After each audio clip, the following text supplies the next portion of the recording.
Hello guys and welcome back to the channel.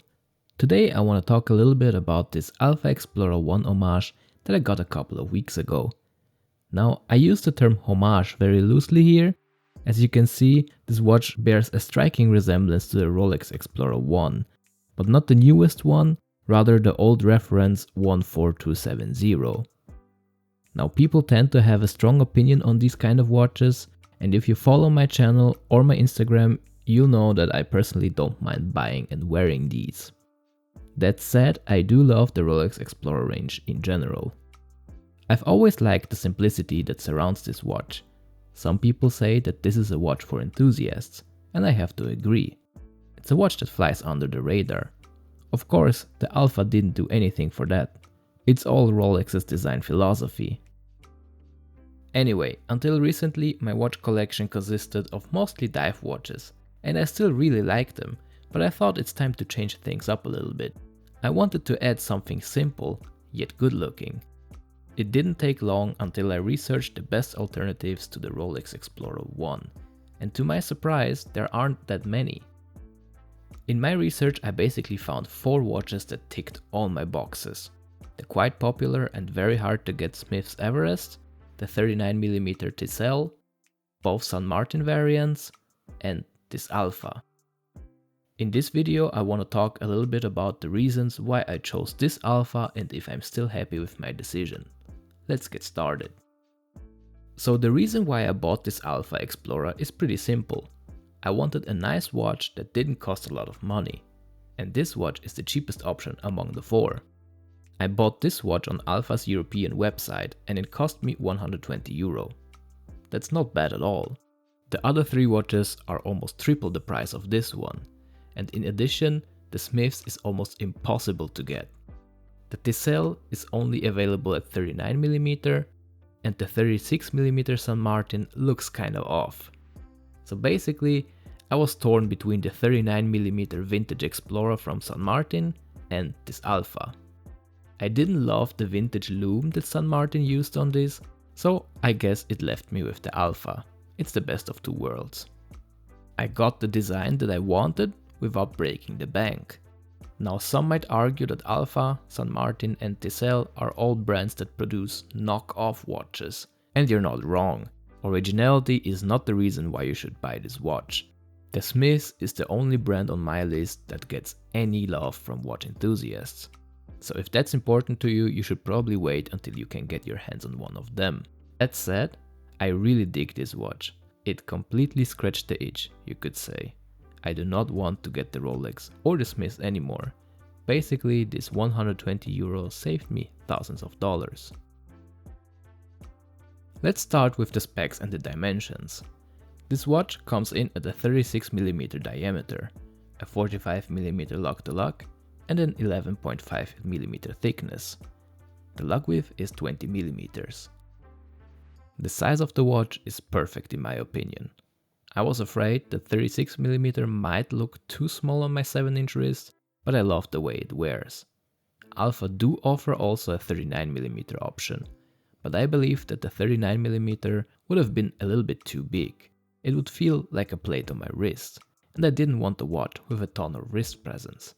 I wanted something light and subdued. Speaking of light, the weight of this watch is 112 grams with all the links included. We have a flat sapphire crystal covering the dial. The dial itself has a black color. It's more like a matte black, and not the glossy kind of black. I am happy to report that Alpha changed the handset on these models now. The older handset had a greenish hue to them. Now, the lume of the Mercedes hands matches the indices of the dial. And speaking of lume, that's one of the bigger downsides of this watch. There is some lume present, but it's nothing too crazy. Now here's where it gets interesting. On the dial and on the website, they state that this watch has a 50 meters of water resistance, which is, not optimal. But I believe that this Alpha could have more, because of the fact that we have a screw-down crown and a screw-down case back. So it should technically have at least 100 meters of water resistance, right? I asked the guys at Alpha and they did confirm with me that these watches do technically have 100 meters of water resistance, but in order for them to be able to declare that, they need to have certificates, and that's just a hassle to do. So they just declare it with 50 meters to prevent potential troubles. The build quality is actually not bad for the price. I really didn't have any high expectations when I ordered this watch, but the bracelet is quite nice. It features female end links, which was surprising. The end links are hollow, however, but there's not much wiggle. It's all very solid. The biggest weakness is probably the clasp. It's a pressed clasp. It's nothing to rave about, but at the same time it's not the worst either. It kind of has a vintage aesthetic. A milled clasp would have been nice, but the advantage of a pressed clasp is that it's not that thick, and that's a good thing. It features 8 micro adjustments, and that's awesome if you ask me. The problem with this bracelet is that the screws are really tiny and I didn't have a screwdriver that fits. So I basically moved the links all the way to the last micro adjustment hole, and it just happens to be the perfect fit for me. The movement that beats inside this watch is the Seagull ST1612. It's a very basic but reliable movement. It beats at 21,600 beats per hour, has a 36 hour of power reserve, and is hacking at handwindable. Unfortunately, these Seagull movements are a hit or miss. I measured mine and it runs at plus 22 seconds a day, which is not the best, but it could be worse, I guess.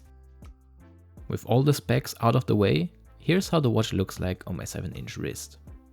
I really like how the locks curve down, which makes the watch sit very comfortably on my wrist. I also want to mention the very positive buying experience that I had. First of all, the watch was delivered very quickly. It was sent from an European warehouse and it arrived after around 5 days. Prior to that, I had many questions about the watch, so I reached out to them. The guy who runs the store, Thomas, was very responsive and answered all my questions that I had. He even provided some extra photos when I asked him. I wanted to know how the 39mm and the 36mm version look next to each other, and for those who are curious, here's the answer. So after owning this watch for roughly 2 months, here are my thoughts and experiences with it. First of all, this Alpha offers a great package in my opinion.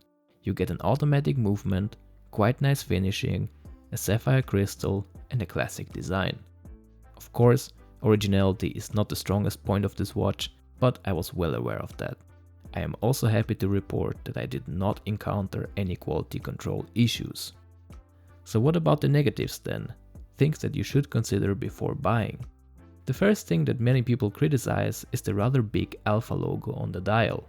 I do admit I would love them to make it a little bit smaller, but I don't mind the logo that much.